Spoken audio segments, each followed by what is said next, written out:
La technique et la régie sont assurées respectivement par Ibrahim Silla et Mamadou Touré. Et bien avec moi dans cette émission, Mamadou Yaya Baldé, bonsoir. Oui, bonsoir M. Bangoura, bonsoir à Bon tous. retour parmi nous, j'espère que tout va bien. Oui, ça va, tout va bien. Vous m'avez manqué, Ah hein. ben, Je vous suis avez là, manqué également. très ravi Merci d'être là. d'être parmi nous. Alors bonsoir à vous, Mbani Sidibé. Bonsoir à Aliou, bonsoir aux auditeurs. Voilà, on va entamer cette émission par ce procès, ce verdict, il faut le préciser. C'est la troisième fois que nous abordons cette actualité, ce sujet. Mamadou Yaya Baldé, eh bien, le préfet de Kankan, comme je le disais tantôt, a été fixé sur son sort. Il a été condamné finalement à 6 mois de prison assorti de sursis. La question, cette peine, est-elle la hauteur de sa forfaiture? D'abord, on va revenir sur la promptitude de la justice et surtout la rapidité qu'on a connue dans cette affaire. Et on estime que personne n'est au-dessus de la loi. Absolument. Alors, il faut dire, ça a été quand même un dossier qui a été rapidement diligenté, qui a été géré par les autorités judiciaires. On a salué la célérité avec laquelle tout cela, en tout cas, a été fait. Aujourd'hui, nous sommes en face de ce verdict-là, de cette sentence, quoi qu'on puisse dire ou redire sur cette sentence-là, mais je pense que du début, en tout cas jusqu'à aujourd'hui, je crois que c'est quelque chose d'extraordinaire qui est en train de se passer. Une leçon de vie. Oui, on a dit ici que ce procès avait valeur de pédagogie, devait dissuader également des gens qui avaient pris l'habitude de s'engager dans ce terrain-là sur la question ethnique. Nous savons que pourquoi être au-dessus de la loi, évidemment, quel que soit, en tout cas c'est fait. On sait qu'il y a beaucoup d'autres actes. Le fait que ça soit quelqu'un quand même, un contrôleur de police, c'est quand même un acteur éminent de la chaîne étatique. Donc si aujourd'hui ces personnes-là répondent de leurs actes devant la justice, pour le CNRD, je pense qu'ils sont en train de réussir un test grandeur nature pour la justice. Mais on l'avait dit ici, personnellement, moi j'avais estimé que le réquisitoire du procureur était quand même assez, en tout cas en deçà des attentes, en deçà de la gravité des faits pour lesquels M. Mara était quand même attrait devant le tribunal. Mais c'est qu'il, oui, c'est votre opinion, vous êtes libre, mais c'est qu'il faut aussi préciser qu'il n'a jamais été condamné, ça c'est un de deux, il a reconnu le fait et tout ça peut en jouer en sa faveur à mon avis.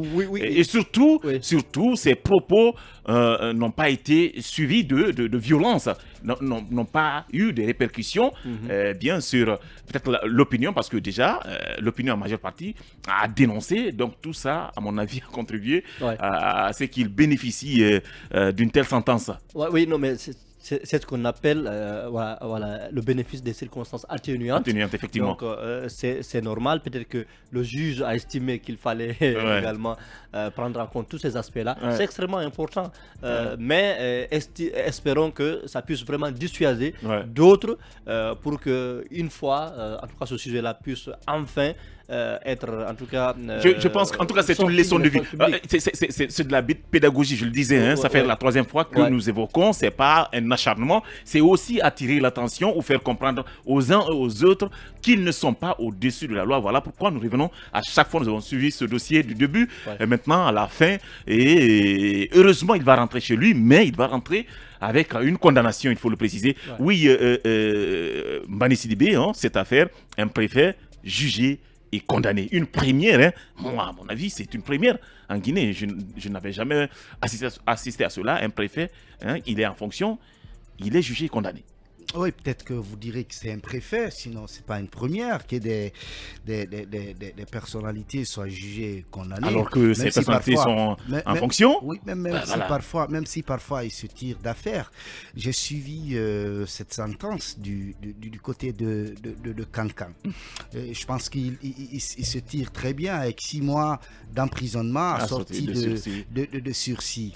Comme l'a dit Yaya tout à l'heure, je pense que Mara a bénéficié qualifié de circonstances atténuantes, et on peut bien comprendre, même si derrière, il faut regretter le fait qu'il ne soit pas dans un premier temps, parce que quand un administrateur de sa trame en tout cas est plongé dans une affaire pareille, en amont, on devait quand même le suspendre avant le jugement. Il faut bien comprendre, parce qu'il a comparu, alors qu'il est toujours avec le titre de préfet. Donc, quelque part, il peut influencer tout de suite la décision du tribunal, parce qu'il ne vient pas en tant qu'un simple citoyen, il comparaît en tant que préfet des gardes-corps. Et n'oubliez pas que c'était militaire. Un policier, il faut le préciser. Pardon, un policier, excusez-moi. Et deuxième chose, peut-être que je peux mettre à l'actif des circonstances atténuantes, parce que quand vous remarquez un peu dans le jugement rendu par le juge, il parle de cybercriminalité. Oui, cybercriminalité. Une loi très bien dure, il faut le préciser. Sauf que peut-être que ce qui a joué en faveur du préfet, n'oubliez pas que le préfet, il ne s'est pas exprimé directement sur les réseaux sociaux. Voilà. Il y a peut-être que cela a joué un peu. Justement, c'est quelqu'un qui a utilisé justement il n'avait pas personne. Effectivement. Et voilà tout le problème. Parce que vous remarquez très souvent ces jours-ci, on voit des gens qui enregistrent des conversations téléphoniques privées, des gens qui balancent des vidéos. Donc vous voyez, moi j'ai compris que Mara peut-être que s'exprimer directement sur sa page Facebook par exemple, là ça allait être plus grave. Vous pensez que même si vous avez rappelé tout à l'heure que ces déclarations n'ont pas produit d'effet, mais si c'était directement par exemple sur les réseaux sociaux, ça allait être pire. Bien. Donc vous voyez un peu, moi je pense que le juge, peut-être qu'on ne commande pas une décision de justice, mais il faudrait aussi peut-être voir en amont, je pense qu'on a ce système-là ici, que des gens arrêtent aussi de balancer des conversations privées. Parce que si celui qui a balancé par exemple cette vidéo sur les réseaux sociaux ne faisait pas aussi, l'affaire n'allait pas prendre. On n'allait pas en tout cas être informé de ce qui s'est passé ce jour-là. Merci infiniment à vous,